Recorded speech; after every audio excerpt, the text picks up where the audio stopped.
This image they posted of President Bola Ahmed Tinubu of Nigeria is not just satire, it's a mirror, a painful reflection of a people who have lost their sense of self. Let's be real, they would never do this if he were a European man. They mocked him, not for corruption, not for war crimes, but for being black, traditional, and unapologetically African. A president from the very continent their ancestors were stolen from was reduced to ridicule. Instead of honor, they gave him memes. Instead of respect, they gave him mockery.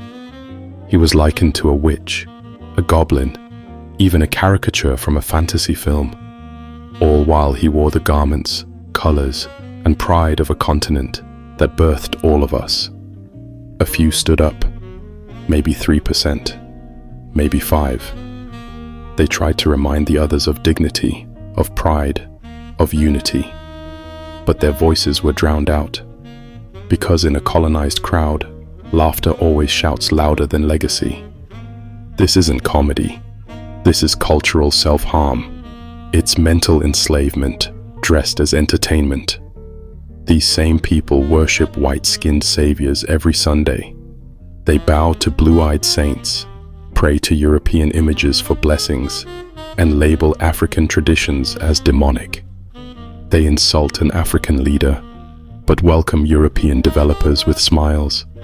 They mock African culture, while selling their beaches and lands to foreign investors. They laugh at the reflection of their ancestry, and kneel to those who stripped them of it. And while they laugh, the world is watching. China is investing. India is partnering. Russia is aligning. Even the West, the very colonizers, are coming back, hungry for Africa's land, markets, and minerals. Africa holds 60% of the world's remaining arable land. It has the youngest population, the richest untapped natural resources. The future of the global economy is rooted in Africa. But what were they doing in St. Lucia? Laughing at a man who could have been an ally, a bridge, a brother. The opportunity flew past, and they didn't even notice. Then they wonder why their youth are aimless, why foreigners now own what their grandparents built, why their cultural legacy is slipping away. But you can't protect what you don't respect. Spit on your roots, and your branches will wither. Mock your lineage, and don't expect it to bless you. The ancestors are not amused. The spirit realm is not asleep, and nature does not forget.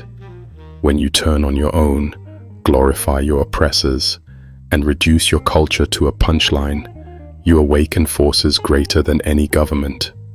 The winds will shift, the waters will rise, the land will respond, and the spirits will pass judgment. Caribbean Vanguard is not here for entertainment, not for clicks. We are here to speak truth, and truth is, some among us are too far gone, colonized to the bone, black in skin, but white in mind. This is why we don't stand with everyone who looks like us. Skin color is not consciousness. Nationality is not loyalty. Enemies don't always come with flags or ships. Some eat with you, dance with you, sing your songs, and still sell you out.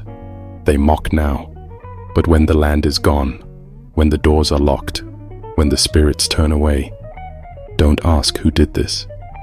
To the people of Nigeria, to proud Africans across the continent, understand this. Those who disrespected your president do not speak for us. They are not us. They are imposters, guided by colonial minds who does not represent the soul of St. Lucia. And for full perspective, Nigeria alone has 229 million people. St. Lucia, just 179,285. That's not even 1% of Nigeria's strength. The entire Caribbean, all combined, holds only about 45 million. Without the shielding of their colonial masters, Nigeria wouldn't need to raise a fist. A flick of the wrist would tip the scale. Power, when awakened and united, does not beg. It moves. And when it does, the world will have no choice but to listen.